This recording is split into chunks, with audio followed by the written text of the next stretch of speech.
નમસ્કાર.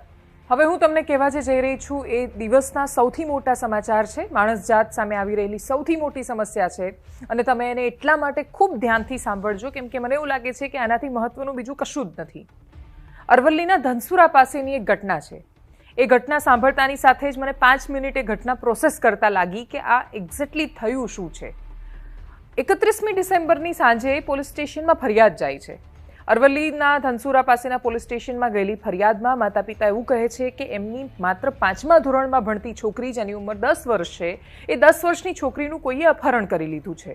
પોલીસને પણ અચરજ પમાડે એવો કિસ્સો છે કે ભાઈ આવી આટલી નાની છોકરીનું અપહરણ કોણે કર્યું હશે. એટલે તરત જ એ લોકો તપાસમાં લાગી જાય છે અને ગણતરીના કલાકોમાં જ એમની સામે જે આવે છે એ સમાજની સૌથી મોટી ચિંતાનો વિષય છે. એ 5મા ધોરણની છોકરીનું અપહરણ નહોતું થયું, એ છોકરી ભાગી ગઈ હતી. કેવી રીતે ભાગી હતી તો કે ઇન્સ્ટાગ્રામ પર એને બોયફ્રેન્ડ હતો. મમ્મીનો મોબાઈલ, મમ્મીનો સ્માર્ટફોન, 2 છોકરીઓ, બંને સગીર વયની છોકરીઓ. આ નાની છે, એનાથી મોટી બેન એ પણ નાની ઉંમરની જ છે. આ 2 છોકરીઓ મમ્મીના મોબાઈલમાં એ લોકોના 7 ઇન્સ્ટાગ્રામના અકાઉન્ટ હતા અલગ અલગ અને એ 7માંથી 5 ડીએક્ટિવેટ કરેલા હતા, 2 એક્ટિવ અકાઉન્ટ હતા અને આ બહેનો મમ્મીના મોબાઈલમાં ઇન્સ્ટા અકાઉન્ટ વાપરતી હતી. આ અકાઉન્ટ વાપરતા વાપરતા એ 5મા ધોરણમાં ભણતી છોકરી 10મા ધોરણમાં ભણતા એક છોકરાના સંપર્કમાં આવે છે. 16 વર્ષના એ છોકરા સાથે સતત સંપર્કમાં રહે છે અને પછી એક દિવસ એ બંને જાય છે.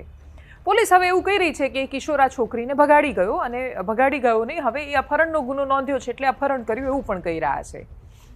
પ્રશ્ન પૂછાય છે એટલે પોલીસ એવું પણ કહે છે કે હા, છોકરીની સાથે દુષ્કર્મ થયું છે. ચિંતાની બંનેના છોકરા અને છોકરી બંનેના મા બાપે ચિંતા કરવાની જરૂર છે. એક તો 5મા ધોરણની છોકરી જ્યારે ભાગી જાય છે ત્યારે ભાગી જાય શબ્દ નથી આવતો, એનું અપહરણ થયું એવો શબ્દ આવે છે અને ગુનો એ 16 વર્ષના છોકરા પર લાગે છે જે પોતે કિશોર છે. એ પોતે છોકરીની સાથે ખબર નહીં કઈ પ્રેમજાળમાં આટલી નાની ઉંમરે એ ફસાય છે. એ 10 વર્ષની છોકરીને લઈને જાય છે અને હવે એટલા નાના છોકરા પર રેપ કેસ થવાનો છે. દુષ્કર્મનો કેસ છોકરા પર થશે જ્યારે હકીકત એ છે કે 5મા ધોરણની છોકરી ઇન્સ્ટાગ્રામ પર પ્રેમમાં પડી રહી છે. આપણા હાથમાં મોબાઈલ પહોંચ્યા તો મોબાઈલ પહોંચવાનો બહુ જ ઉમદા હેતુ છે. આ મોબાઈલ તમારી સામે આખી દુનિયા મૂકી દે છે પણ આ દુનિયાનો એક એવો નાનો અંશ કે જે ઇન્સ્ટાગ્રામ છે અને એ ઇન્સ્ટાગ્રામ પ્રેમમાં પડવા તો બિલકુલ નથી બનેલું. એનો એક ઉપયોગ હોઈ શકે કે વન ઓફ ધી એસ્પેક્ટ કે એના બહુ જ બધા એના ઉપાયો અને એના ઘણા બધા ઉપયોગ છે.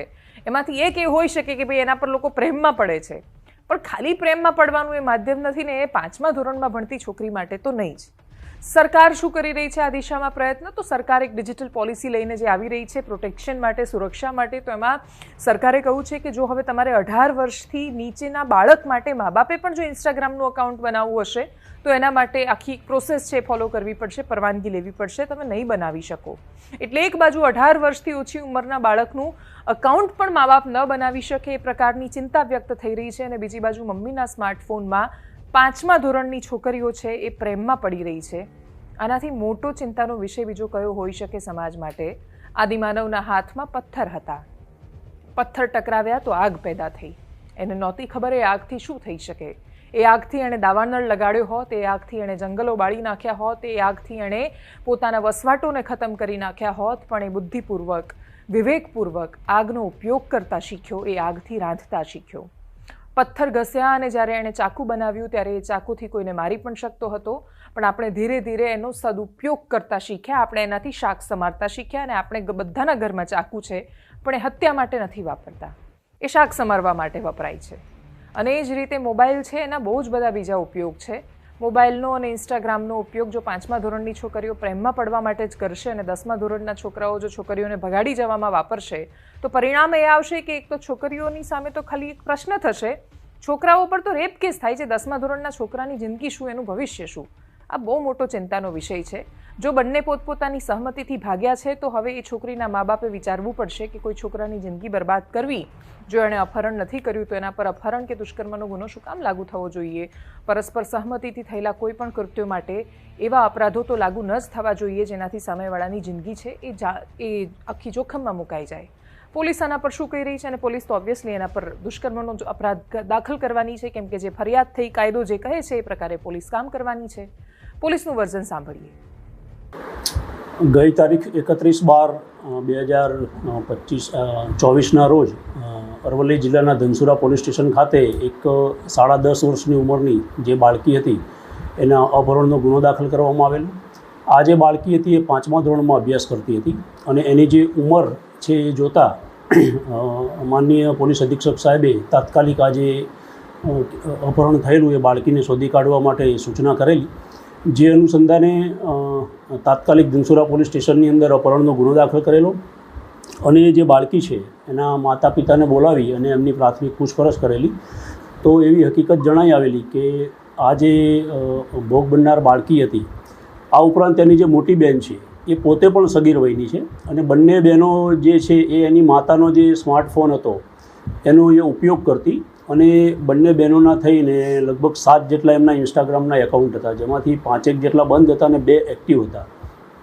જેમાં આ જે 10.5 વર્ષની નાની દીકરી હતી એ ઇન્સ્ટાગ્રામના માધ્યમથી એક જે એને અપહરણ કરનાર જે છે કાયદાના સંઘર્ષમાં આવેલો બાળક, એ પોતે પણ 16 વર્ષનો જ છે, એ બંને ઇન્સ્ટાગ્રામના માધ્યમથી સંપર્કમાં આવેલા અને 31 તારીખે બપોરના સમયે તેનું અપહરણ કરી અને એને લઈ ગયેલો.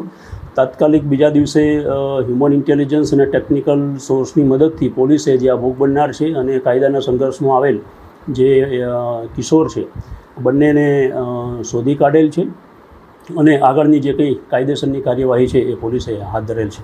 સર, બાળકી સાથે જે કિશોર છે એને બાળકી સાથે દુષ્કર્મ કરેલ છે અને જે બાળકી છે એનું મેડિકલ કરાવવામાં આવેલું છે. આ જે કાયદાના સંઘર્ષમાં આવેલ કિશોર છે એનું પણ મેડિકલ કરાવવામાં આવેલું છે અને એને ઓબ્ઝર્વેશન હોમ મહેસાણા ખાતે મોકલી આપવામાં આવેલું છે. સર, આવો કિશોર પરિવારના બને જનતા જે ખાસ કરીને પેરેન્ટ્સ છે, જે માતા પિતા, એમને પોતાના બાળકો સોશિયલ મીડિયાની અંદર તેઓ શું કરે છે અને મોબાઈલનો એ કઈ રીતે ઉપયોગ કરે છે એ બાબતે ખાસ ધ્યાન આપવાની જરૂર છે.